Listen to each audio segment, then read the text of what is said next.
Thanks for joining us today. I have changed my background to be where I wish I was, on the beach. So we are thinking nice, warm thoughts on this January day. So yes, Dr. Simpson is here. She's our new director of competitive awards. So if you have not yet met her, you absolutely need to come in and see us and meet her. She's lovely and wonderful. And I'm not just saying that because she's my boss. But she is, yes, so we are excited to have her and excited to be here to talk to you all a little bit today. So I think we are not a huge group. How many people are on here, Jesse? 12. Okay, so obviously we will hold some space at the end if you all have any questions, but you are free to unmute, ask questions, put questions in the chat as things come up. We're pretty informal, so no worries there.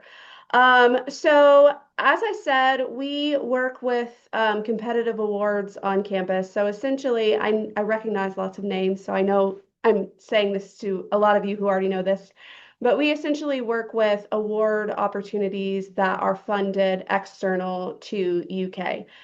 So we have some awards that are endorsed awards where you have to go through our office to apply, and we have lots of awards that we work with where you can direct apply just by yourself. But we are happy to provide you with resources and support and guidance kind of as you're going through that process. So we work a lot with personal statements through that process.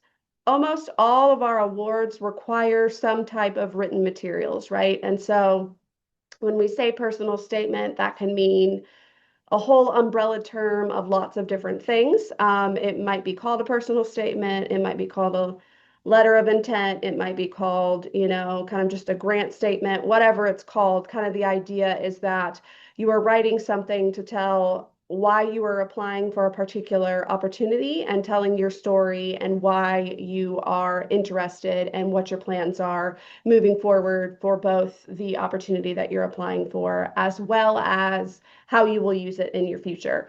So one little disclaimer, personal statements, I actually met with a student earlier and he said, personal statements are really annoying. And it made me laugh because I was like, they are difficult. They are, typically the people that are reviewing um, these types of materials, it's going to be another human being, and human beings are at our core, we're all subjective. And so I can read a personal statement and think it's fabulous, and Jesse could read a personal statement and think it's missing the mark. And so there is there is no magic formula. There is no list of perfect things that I can tell you to write about. Connor Stewart just entered the waiting room. That's hilarious. All the way from Germany. And so if there were, what I'm saying is, if there was some kind of magic formula I could give you, as the competitive awards office, I would share that with you because that would make our jobs a lot easier. But there is no special, perfect list of things that you should do. So these are just some tips that we have learned throughout our time working with these types of written materials. And so hopefully they will be helpful as you move forward and apply to various things, whether it's research awards or other types of awards. All right. So I have divided this up a little bit into um things to think about before you write your personal statement, things to think about while you're writing your personal statement, and things to think about after you're writing your personal statement. Also at the end, I have a slide with just several kind of brainstorming questions, because that is something that I'm going to talk about a little bit um, in a little bit. So that is kind of the agenda that we have today. Again, if you have questions, feel free to unmute and ask those. I'm happy to take questions. So probably one of the most important things that I can tell you to do is to start early, right? And so if you have a deadline for a particular opportunity that you're interested in, do not wait until the night before, for lots of different reasons. But for the main reason is I think it's really, really important to do some prep work before you even start writing your personal statement. A lot of times, especially the things that we work with is the awards office. Um, we see students go through multiple drafts, right? And so it's important to leave yourself some time to kind of write and walk away from your writing and come back to it, have people read over it, and then so you're not kind of waiting until the last minute. I know that this is a busy time of the semester and people have a lot going on. Application season is a lot, but just try to kind of look at your upcoming deadlines and plan ahead and give yourself plenty of time to write these statements with in an intentional way. I do think something that's super important to do is to research who is funding the award and why. I think that for a lot of us, we think about when we see something that's being offered, we kind of think about it in a way of, oh, this is really a neat opportunity and this would be so helpful for me. And of course, that is part of the deal, and we want you all to have all kinds of great opportunities. Um, but also all of these awards and fellowships, Connor Stewart, my heart. He just went away. Um, they are all funded by an organization that has a reason for funding whatever the opportunity is, right? And so they're not just necessarily doing this out of the kindness of their heart, although they want to provide you all with these opportunities. The example that I like to give here is we work with an award called the Marshall Scholarship, and it is helping students fund graduate study in the United Kingdom, right? Which is amazing and awesome. And of course, everybody wants to go and do that. But the organization that funds that, their main goal is strengthening the relationship between the United States and the United Kingdom. So when you are building your application for the Marshall Scholarship, you kind of have to keep that in mind, that there needs to be an aspect of your application that talks about why you are interested in that relationship between the United Kingdom and the US. And then also kind of talking about how you'd be a good ambassador if you were to go to the United Kingdom for a couple of years and do graduate study. So just thinking about it from the aspect of the reviewer and the funder, I think is super important. What I'm not saying is to write your personal statement, write your application, write these things based on what you think the funder wants to hear. Like I've heard students say that and do that, and that never really works. They can kind of tell when you're just saying what you think they want to hear. But I do think thinking of it kind of from the funding perspective is very, very important. It's important to know who will be reviewing your statement, right? And so a lot of you may be looking into the National Science Foundation summer research opportunities for this summer. And most likely, the person that is going to be reviewing your statement is likely going to be whatever faculty member you are working with, or you would be working with for that particular site. So if you are a neuroscience major and you're applying for an RU in neuroscience, then it's probably going to be someone that is very involved in that field, and you can be very, very technical and use the terminology in neuroscience, right? But if you are applying for something that is a little bit more broad, or if it is kind of offered on a national level and it's not necessarily in a particular area of study, you have to kind of know what your audience is.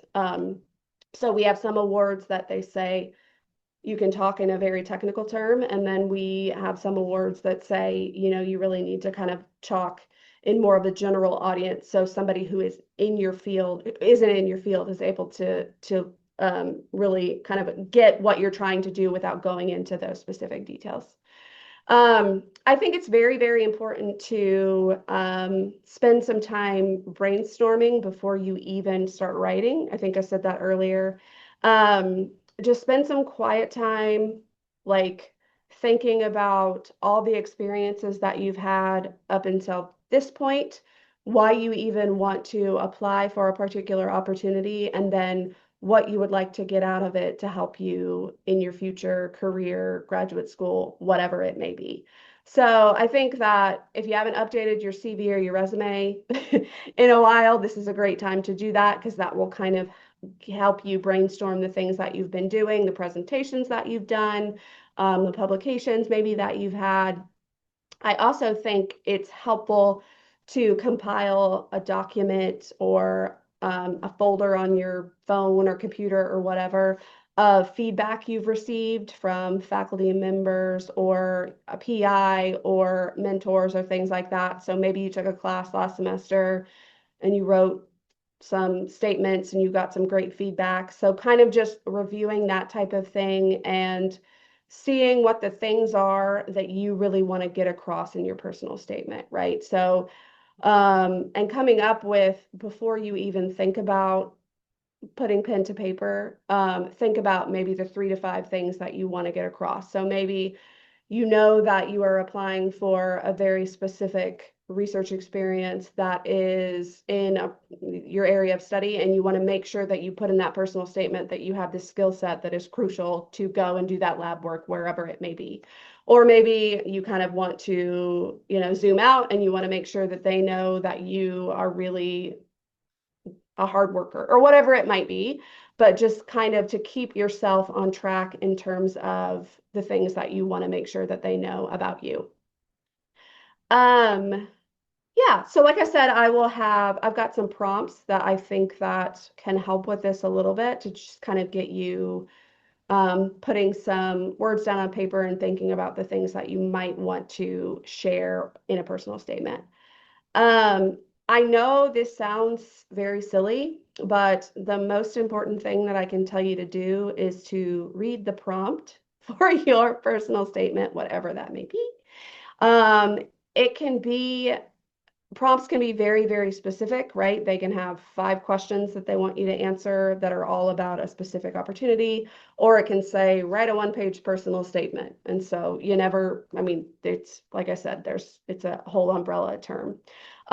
If they have several questions in the prompt, it is I've had students say, do I need to answer all these questions? And the answer is 100% yes.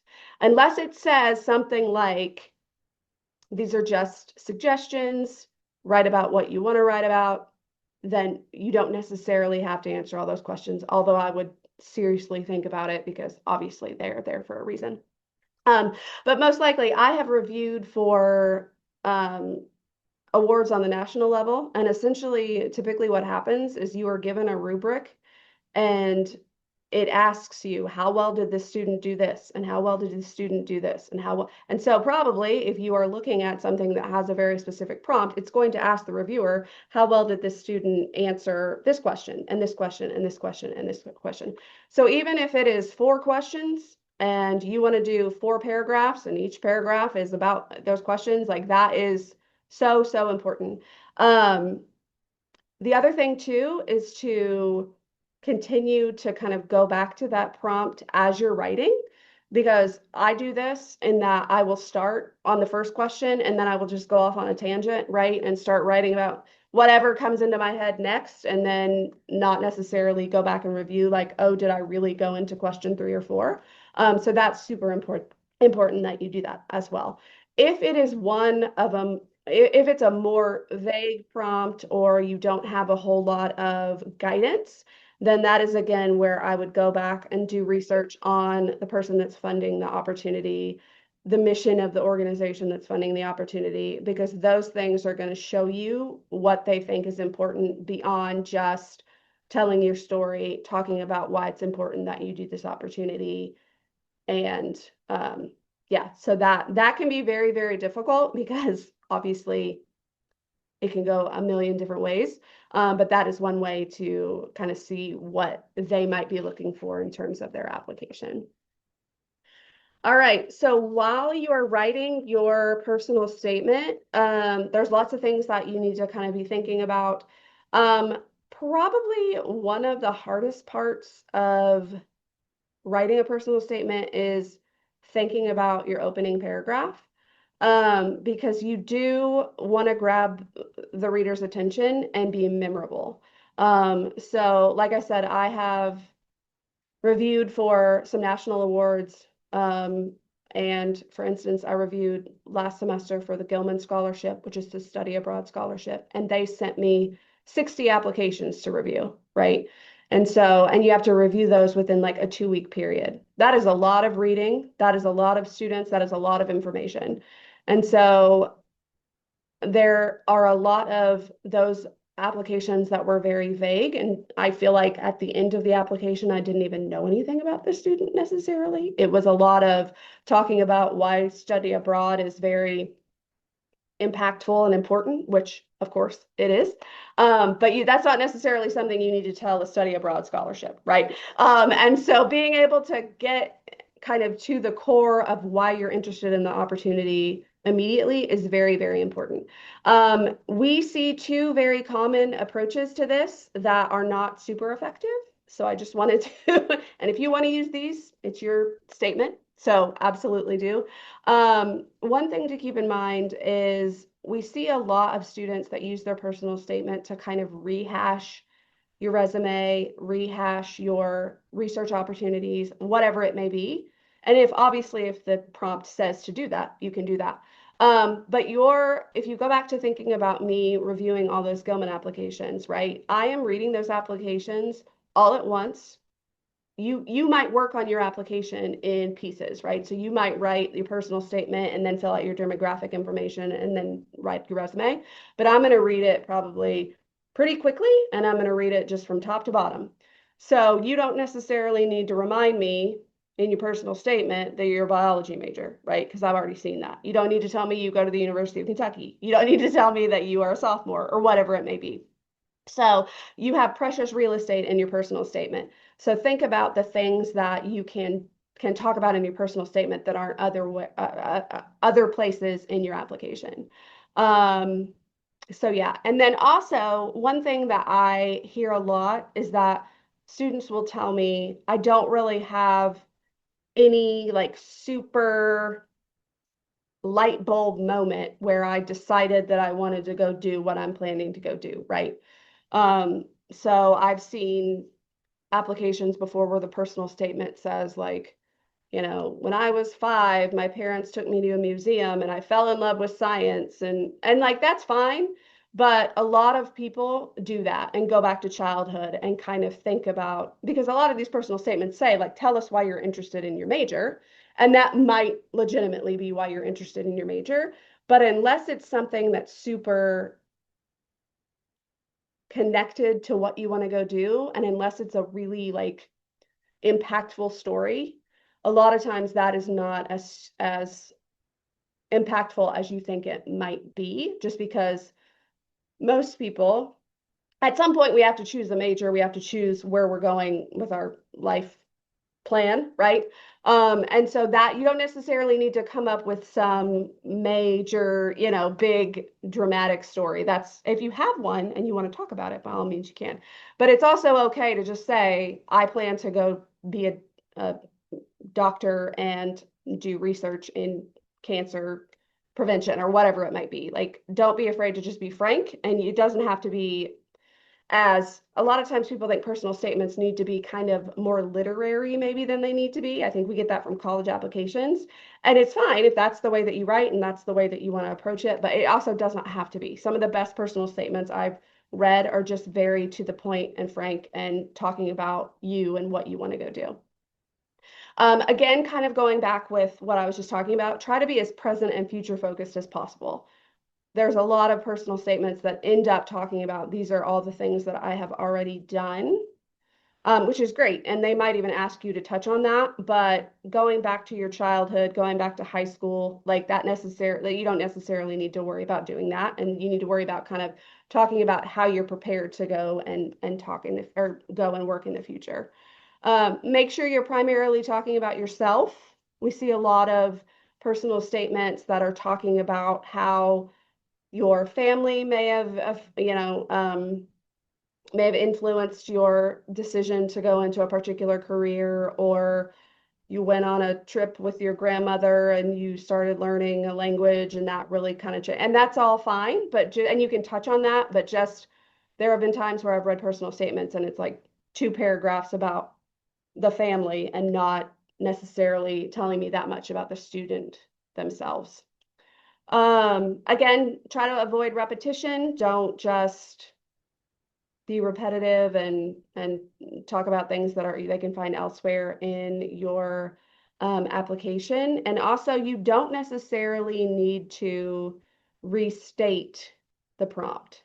right? Especially if you have limited real estate in your personal statement, or if you have, sometimes applications might just have like essays that you have to write. So you have 250 words. You don't necessarily have to say like, the reason that I am applying for that, just go into the, just start and talk about, and answer the question. You don't necessarily have to restate things.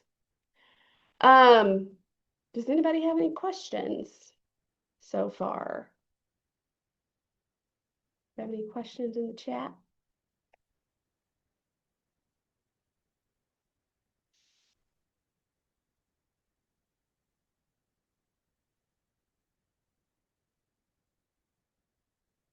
Nobody?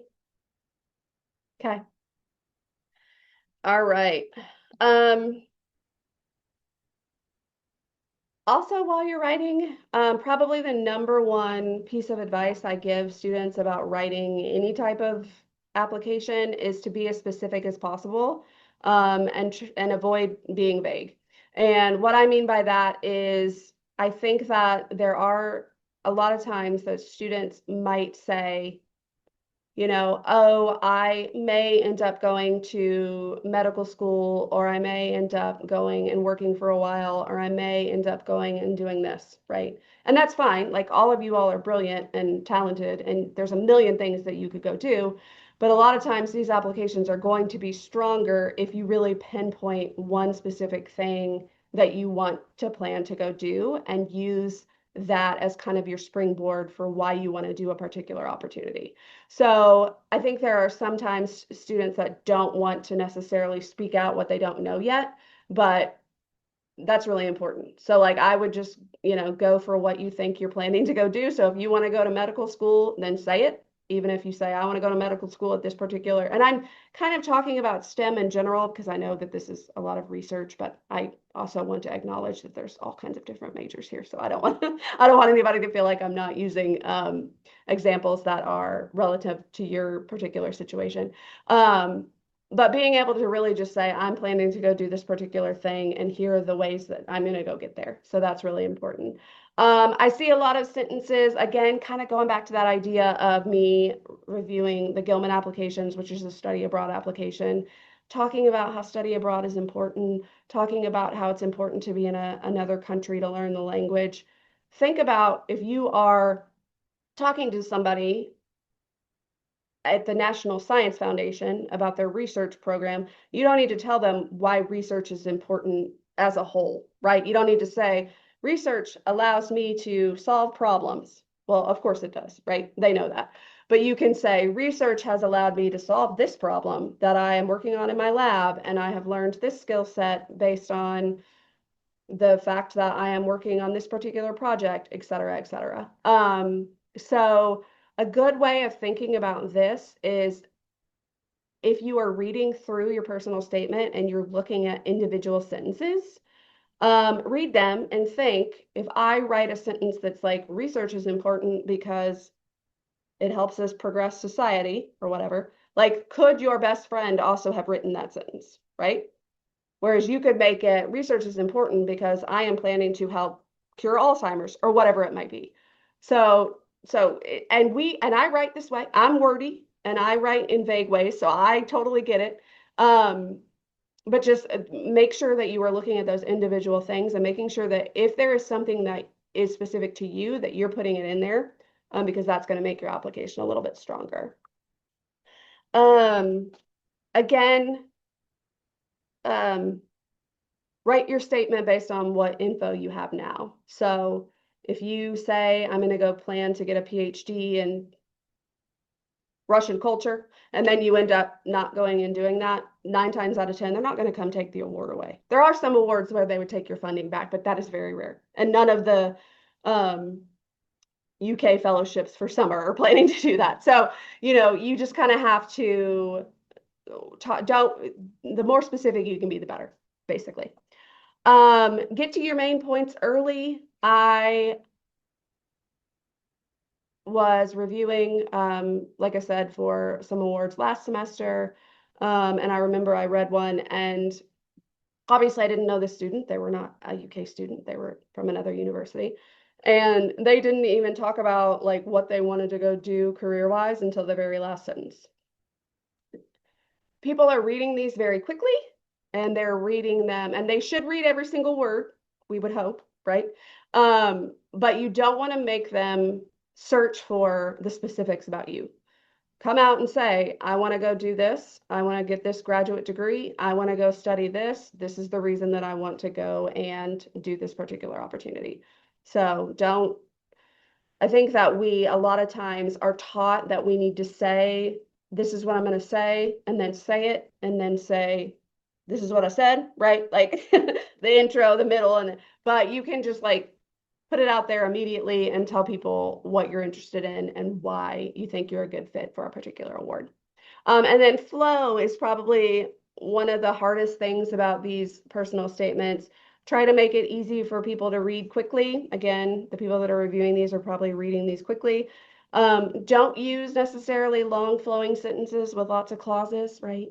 If you have a very, very long sentence, make it two different sentences. Like you want people to be able to kind of just, again, not skim, but they're going to read it very quickly. And so you want to make it easy to read, and you want to kind of give them the information in a clear and concise manner. I'm a big fan of an old-fashioned outline. So as you are, again, if you have a prompt that has 4 different questions in it, making an outline, seeing what points you're going to get into, and writing 4 paragraphs with your 4 points. Don't overthink it, right?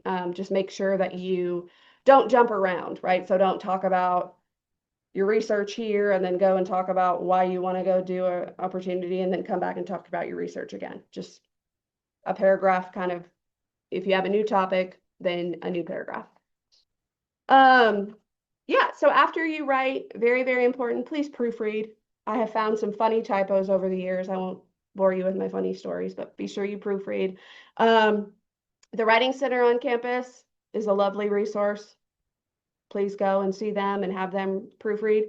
Have other people read it. Myself and Dr. Simpson are available if you're applying for some type of award. We're happy to read it and give you some advice. Your PI, especially if you're planning to apply for something that is in your field, which most of you probably are, very, very important, have them read it. A faculty member in your department.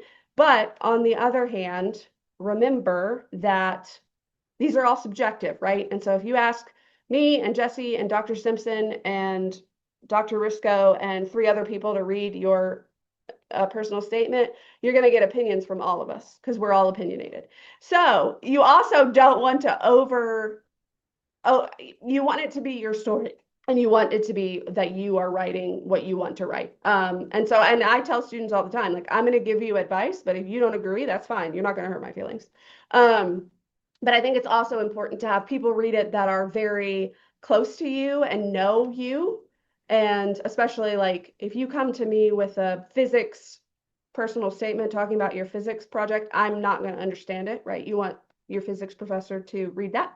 But I also think it's also important to have people that are not that close to you to read it, so you can make sure that the people that know you really well probably have some context, and you want to make sure that everything makes sense, even if you don't have that context about you and what you want to go do. So we can put our contact information in the chat, and feel free to reach out if you need help or want assistance or anything like that.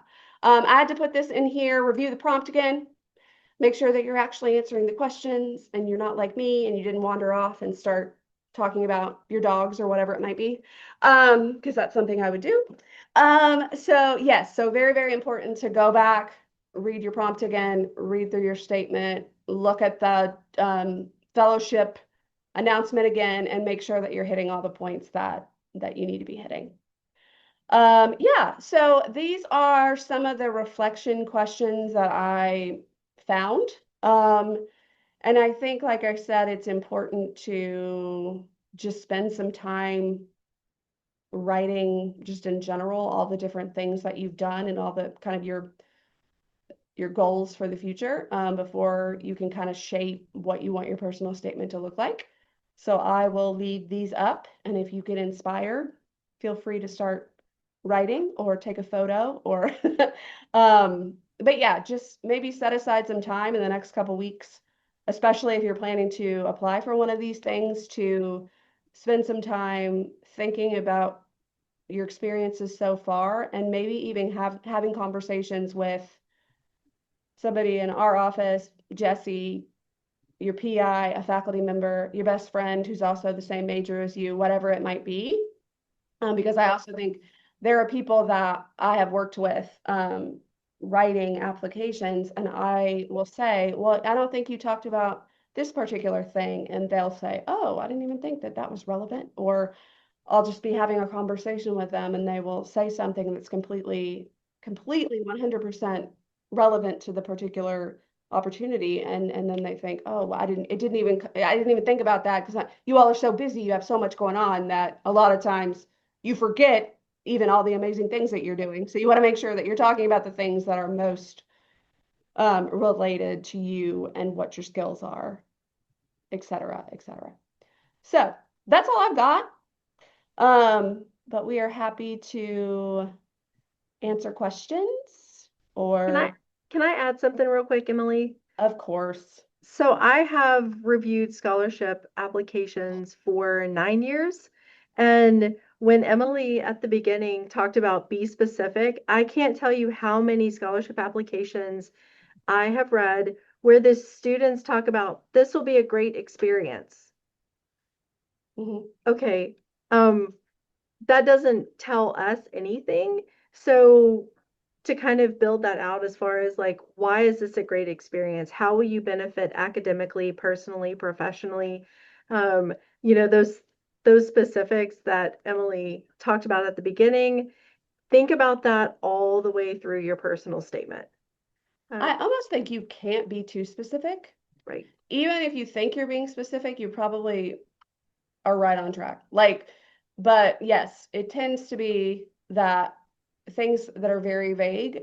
I have read personal statements and at the end thought, I don't know a single thing about this person, you know? So I think to err on the side of I am talking way too much about myself is probably going to be a stronger statement than going the other direction. So yes, and I, yeah, that's probably my number one piece of advice is to think about the things that make you you. This is going to start sounding like an after school special, but think about the things that make you you and think about why this opportunity will help you, right? Like they want people that can come in and do an opportunity really well, but then when you're an alumni of their program, they want you to be going and doing amazing work. And so, yeah, that is absolutely the case. And I think thinking about it and knowing from the other side, if you are reviewing applications like Jesse has done, you're reviewing a lot of them. So you want to stand out, and all of you all can stand out because I know you're all like you're all smart and brilliant and talented and wonderful and lovely. So we just want to make sure that you are presenting yourself as strongly as you can.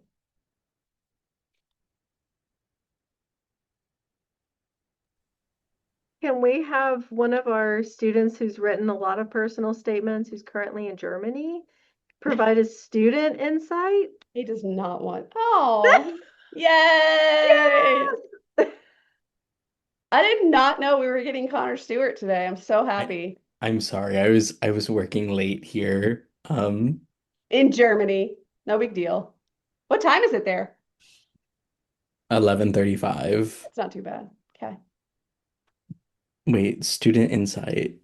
Oh, about personal statements? Yes, Um, sir. I think there's a reason they call it a statement, and whenever I write one, I try to like write it from the perspective where I want the reviewers to like remember a few key things about me, like even if they can only describe me as like Connor neuroscience stroke, that's like good because I've made like my mark. Um, and that like can help you like be unique. I also like try to think about like crafting a narrative. So like a lot of these applications will have like several parts, including the personal statement, which is a huge one.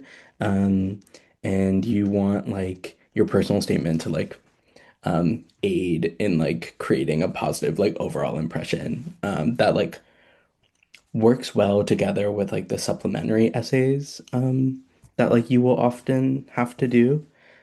So like I think the simple, clear narrative, if you can like create that, is like a pretty good formula to like creating a winning personal statement and application as a whole.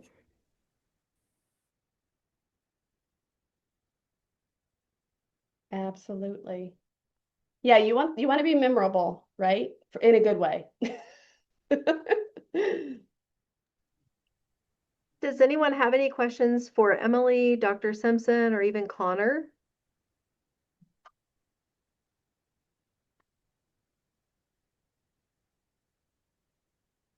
Connor, do you see this? Or okay. Oh, yes, sorry. How should we go about answering questions?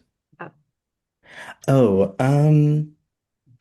I think it's helpful to look into the history of your program. I'm going to use Fulbright as an example. Um, they are all about like cultural exchange and like kind of acting as like soft diplomats for like US international relations as well as like obviously like I'm here on a research grant so like doing research. Um so I think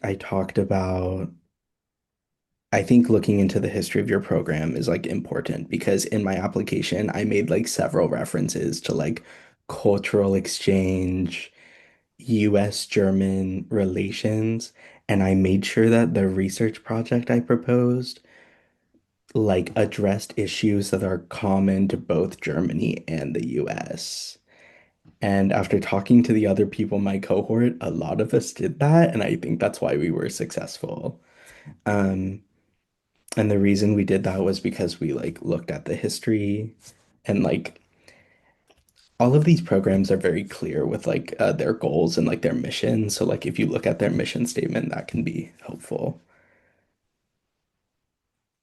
Yeah, too. I think um, really digging in also to, and this can be difficult because not every, depending on what you're applying for, not everything's going to have a ton of information online. But like if you're applying for a summer research fellowship at a for through an through the NSF or whatever, going in and looking very specifically at like the faculty that are in the program and what they are researching and what you would like to learn from them. Just like, again, I know I feel like I'm repeating this over and over, but being very specific. And then kind of like I said earlier, thinking about kind of having a thread throughout your application of, okay, my ultimate goal is to be in this position.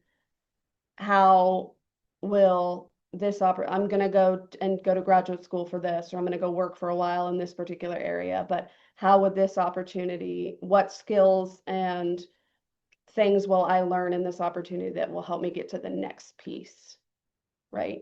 Um, so I don't think it necessarily needs to be like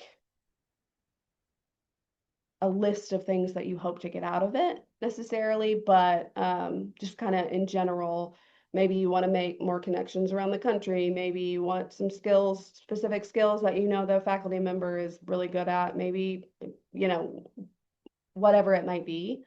But yeah, I agree with Connor. Going back and looking at kind of the mission of what the opportunity is founded for and what the funder is looking for, I think is helpful. All right, we've got how many drafts should we go through until we know where you're solid? Connor, when did you know when your personal statement was where you want it to be? 3 minutes before the deadline? This is why these personal statements, you never feel like you're done. It's like cleaning your house, right? Like you never feel like, oh, I'm done. So I will let you, Connor, I will let you do the second part and then I can go back and talk about drafts. Okay. I first of all, I think in total I wrote three drafts for the personal statement. Um, and I had Emily review the first one. And that was really helpful. And then I think from going from draft two to three, it was kind of just minor edits. Um, and honestly, I didn't give myself enough time. Uh, I think Connor thrives under pressure. yeah, So a don't. little bit. I am a So if bit you of a thrive under pressure, procrastinator. it's totally fine. But I don't advise that. I think I knew it was where I wanted it to be when I felt like I could give my personal statement to someone that didn't know me, and I could also give them a copy of the prompt. And if they felt like hypothetically that like the personal statement like answered the prompt, I think that's where I knew I was in a solid position. I also think just keeping in mind, right, that you want to make sure you have time for intentional feedback and like reviewing. Because I've had students that send me a draft and say, hey, this is due in 3 hours. And like at that point, it's just making sure that you haven't spelled anything wrong and that you don't have random comments. You know what I mean? So if it's something that you might want to change up the flow or change up kind of the tone or whatever it might be, just making sure that you get that draft to someone early enough to where if I am, yes, yes, yes, of course. Um, to make sure that you have that time where somebody can give you some feedback. And then, like I said, one of the best things I think you can do is write up a draft, look at it, and then walk away and not think about it for a couple days and then come back. So give yourself time to do that. So I don't know that there's necessarily a number of drafts you should go through, but it's usually not, usually I'm not looking at the first one and saying like, oh, this is perfect, right? So And I'll just add for those that bring it to us for review, take it to Emily or Dr. Simpson, their feedback is not critical, it's constructive. So they want you to have the strongest personal statement. And so their notes, if they're recommended edits, it's only to make your statement stronger and not critical. yes, absolutely. Lots of people say, I don't like for people to read my writing, which I get. I understand that, but I'm not going to judge you based Right. on what you write. And yeah, I mean, that's our job is to try to help you be able to clearly communicate in terms of what you want to go do, what your goals are, all of that. Um, yes, I think we're both very nice, and we will not be we will not be mean about your personal statement. But also, if we're I've sent you know drafts back to people and they've said, "Oh, that's a lot." It's like I also don't want to say Connor's laughing. I also don't want to say, "Oh, this is great," if I don't think it's great because that's not going to help you, right? Like I want you to get whatever it is that you want to go do. And also keep in mind that most of the things that we work with, probably most of the things that you all are applying for right now are competitive. So just because you don't get something, it doesn't mean that you're a failure. I have students come in and they're like, "Well, I didn't get that, so I must be terrible." Like, no, that's not the case at all. Again, this is all subjective, and you just kind of have to have thoughts that you're going to get to where you need to go. Again, I'm going after school special, but just making sure that you don't give up because you had one experience where you didn't get something. So, but yeah, we're happy to help. Does anyone have program specific questions? Like if summer research fellowship applications, scholarships, anything like that? Feel free to unmute yourself and just ask the question rather than typing in chat. You've got the powers that be in one place on Zoom. Where? Right. Me? I'm not that important. Okay. Well, if nobody has any questions, thank you so much for joining. The Office of Nationally Competitive Awards, thank you so much for hosting. You all, if you're not connected with their office, please do so. They're in Funkhauser, right across the hall from the Office of Undergraduate Research. They are a fantastic resource for all UK campus. It's not just undergraduates. So please reach out to them, get connected with them.